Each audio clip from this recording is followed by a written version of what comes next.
It's here. The successor to everyone's favorite gimbal, named after an Australian bird, the WeebillS. Zhiyun has sent me this gimbal for the purpose of making this video, and I'm super excited about it. I was a huge fan of the Weebill Lab, and I just couldn't wait to get my hands on this next generation. But it does make me wonder though, what's actually new and different about it?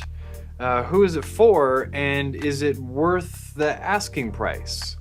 Now, some of those questions you're gonna have to answer for yourself, but after having used it for a few weeks, I gotta say, I'm sold, and we'll go into more detail as to why.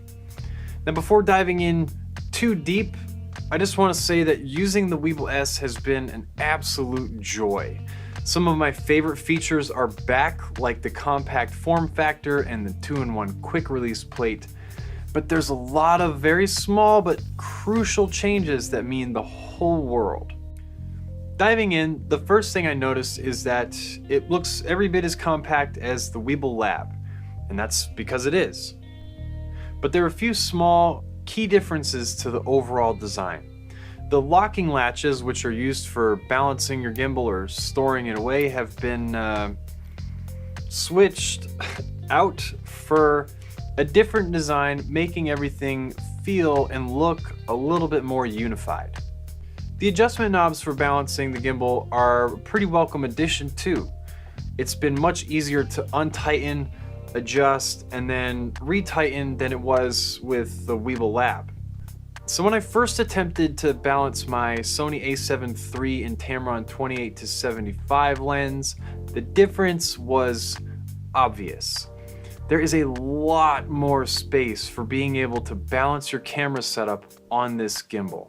Not only that, with this setup, I even have space left over, which I found really helpful for being able to attach things like filters on the front of my lens.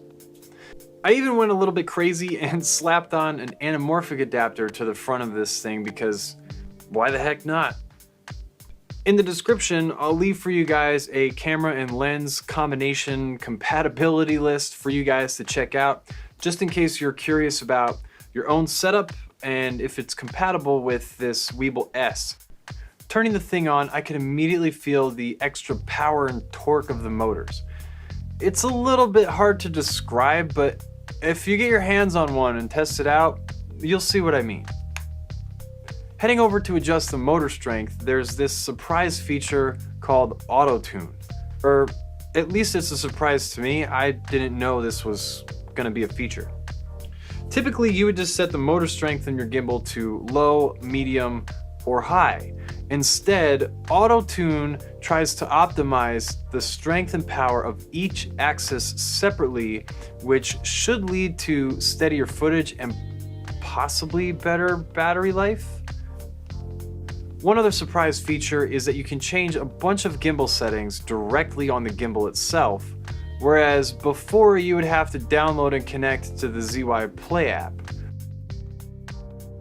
This makes it really handy for quick setup or when you're using an external monitor and simply don't need the app.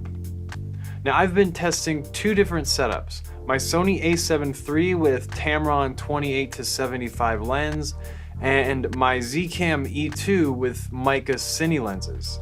Both of these camera setups balance perfectly on the WeebillS, whereas with the Weebill Lab, they didn't work. For the Zcam setup, I've also been testing the zoom/focus motor, and I really like it. Focus is accurate and fast, it's pretty smooth to use the wheel, and overall, I'm rather satisfied with the response. For my Sony camera, connecting via the included cable controls zoom while maintaining in-body stabilization.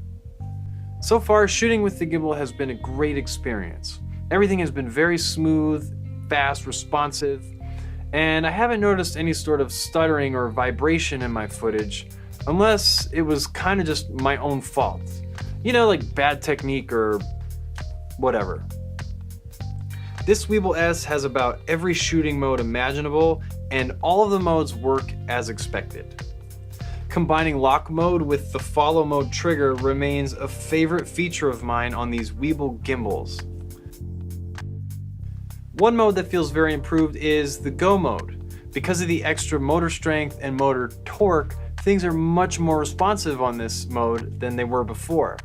Now this is great for following fast action, but I really like it for whip transitions, which is where you would whip out from one scene and into another, cut the two together, and bam, you got some magic. I also find vortex mode to be a lot more useful now too, since you can adjust the roll axis directly on the gimbal. You can get some very smooth and fluid results, or if you're feeling a little bit crazy, you can quickly adjust it and get some pretty dizzying results. Now, one big omission when I first received the WeebillS was image transmission, but it's not actually gone. In fact, it's back and better than ever before. For starters, it uses HDMI, so it's compatible with virtually any camera.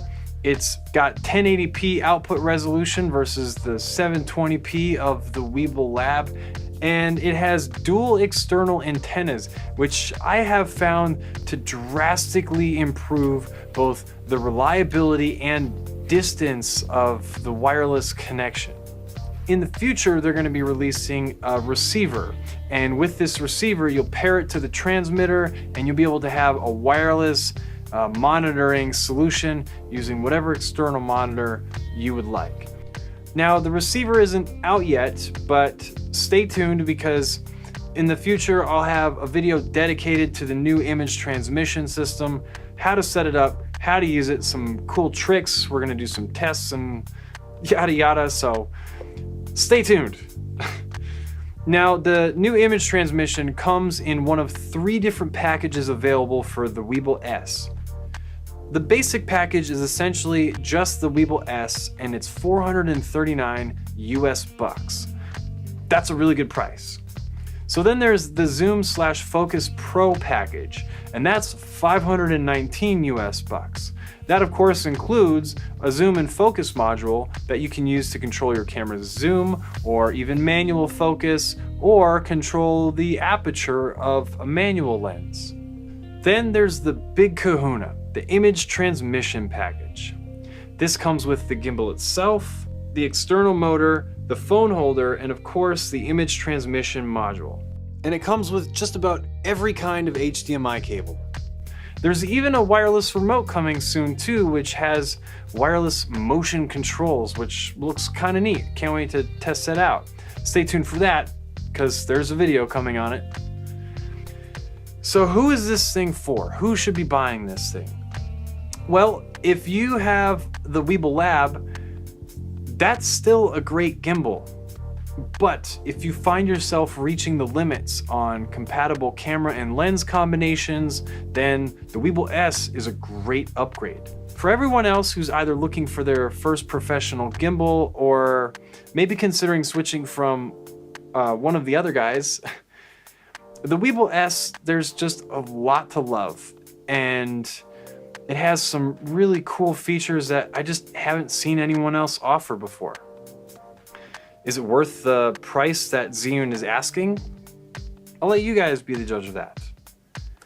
But that's it for today. So thank you guys for watching. Thumbs up if you liked the video, and don't forget to subscribe to the channel because we have a whole number of videos coming on the WeebillS, some of the new accessories, how to use all of this stuff, some shooting tips, etc. We could go on and on. So subscribe and stay tuned for that stuff. Let me know too if there's anything that you guys want to see in some of these upcoming videos. Just hit me up in the comment section down below and I'll be sure to get back to you. And yeah, that's it. Until the next one. I'll see ya.